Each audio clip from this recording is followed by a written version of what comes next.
আপনার কি পেট জ্বালা-পোড়া করছে? খাওয়ার পরেই বুক জ্বালা করছে? প্রতিদিন গ্যাস ও অম্বলের মতো সমস্যায় ভুগছেন? মাত্র ২ থেকে ৩টি উপাদানই আপনি মুক্তি পেতে পারেন দীর্ঘদিনের গ্যাস অম্বলের সমস্যা থেকে। এই গ্যাস অম্বল হওয়ার কারণ কি এবং তার সহজ সমাধান কি? তা নিয়েই আজকের এই ভিডিওটা। তাই ভিডিওটা স্কিপ না করে একদম শেষ পর্যন্ত দেখবেন। আর আপনি যদি চ্যানেলে প্রথমে এসে থাকেন বা চ্যানেলটি এখনো সাবস্ক্রাইব করে না থাকেন, তাহলে অবশ্যই চ্যানেলটিকে সাবস্ক্রাইব করে দিবেন। আমরা প্রায় সবাই কখনো না কখনো পেটে গ্যাস বা অ্যাসিডিটির সমস্যায় ভুগে থাকি। কিন্তু কেন এটা হয়? এর আসল কারণ কি? এর মূল ৭টি কারণ জানবো এবং তারপরে এর সহজ ৭টি সমাধান জানবো। গ্যাস ও অম্বলের মূল ৭টি কারণ কি? গ্যাস, অম্বল, অ্যাসিডিটি কেন হয় সেটা যদি আমরা জানি, তা প্রতিরোধ করা অনেক সহজ হয়ে উঠবে। যেমন ১ নম্বর হচ্ছে অনিয়মিত খাওয়া-দাওয়া। অনেক সময় সকালের নাস্তা অনেকেই এড়িয়ে যান, দেরিতে খান অথবা ঘুমানোর আগে খেয়ে নেন। এছাড়াও অতিরিক্ত খাওয়া বা খুব তাড়াতাড়ি করে খেয়েও নেওয়া, ঠিকমতো চিবিয়ে না খাওয়া, এসব কারণগুলির ফলে হজমের সমস্যা হয় এবং গ্যাস্ট্রিকের সমস্যা দেখা দিয়ে থাকে। আর ২ নম্বর হচ্ছে ভাজাপোড়া ও মশলাদার খাবার। অতিরিক্ত ভাজাপোড়া খাবার, ঝাল, তেল, মশলাযুক্ত খাবার পেটের অ্যাসিডের মাত্রা বাড়িয়ে দেয়, ফলে কি হয়? গ্যাস, অ্যাসিডিটি হয়ে থাকে। আর ৩য় কারণ হলো মানসিক চাপ।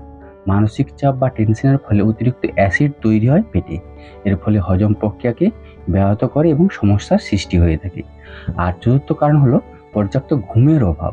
অপর্যাপ্ত ঘুম পেটের স্বাভাবিক কাজকর্মে বাধা দেয় এবং গ্যাস্ট্রিকের সমস্যা বাড়িয়ে দেয়। আর ৫ নম্বর কারণ হলো অতিরিক্ত ওজন বা মোটা হওয়া।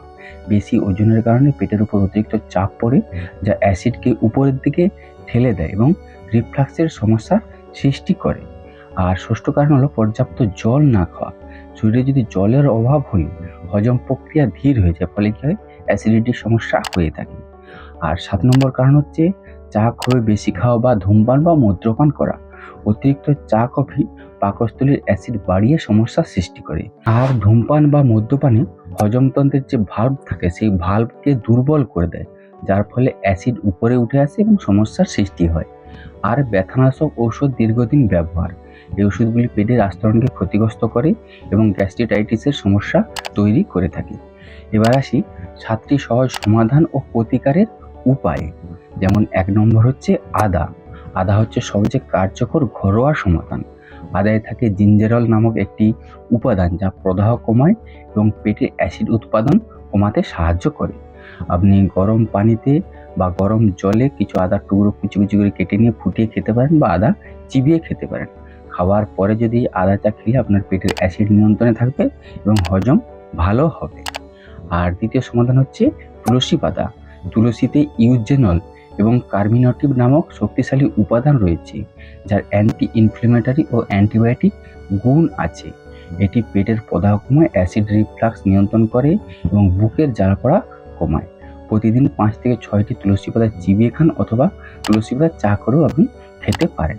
আর ৩য় সমাধান হলো কলা এবং ঠান্ডা দুধ। কলা প্রাকৃতিক অ্যান্টাসিড হিসেবে কাজ করে এবং পেটের অ্যাসিড কমায়। আর ঠান্ডা দুধ তাৎক্ষণিক স্বস্তি দেয় এবং অ্যাসিড নিউট্রালাইজ করে। গ্যাস্ট্রিক সমস্যা হলে একটি পাকা কলা খান অথবা ১ গ্লাস ঠান্ডা দুধ খেতে পারেন। আর ৪র্থ সমাধান হলো অ্যাজওয়ান বা জোয়ান। জোয়ানে থাইমল নামক একটি উপাদান থাকে, যা পাকস্থলীর রস নিঃসরণে সাহায্য করে এবং তাৎক্ষণিক অ্যাসিডিটি দূর করতে সাহায্য করে থাকে। ১ চামচ জোয়ানের সাথে ১ চিমটি লবণ মিশিয়ে সরাসরি খেতে পারেন অথবা হালকা ভাজা জোয়ান ১ গ্লাস গরম জলে মিশিয়ে পান করতে পারেন। আর ৫ম সমাধান হলো জিরা।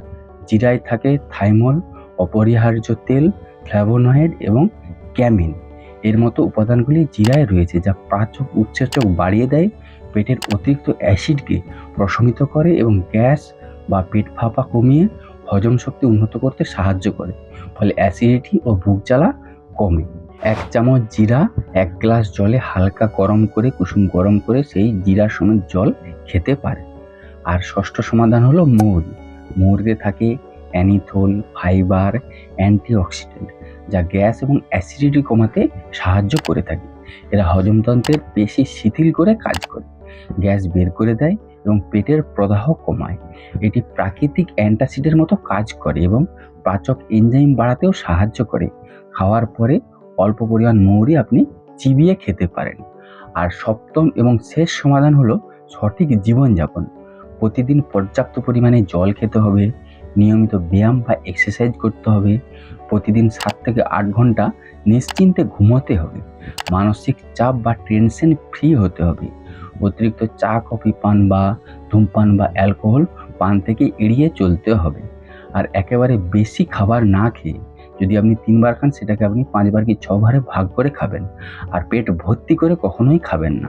আর আপনারা খাওয়ার পরেই কেউ শুয়ে পড়বেন, অন্তত 10 থেকে 15 মিনিট হাঁটাচলা করবেন, তারপরে শুবেন।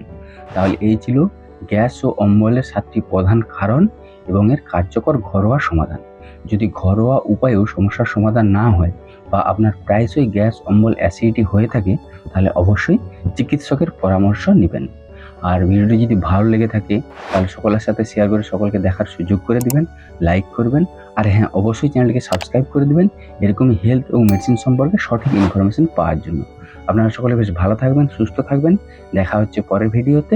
ধন্যবাদ।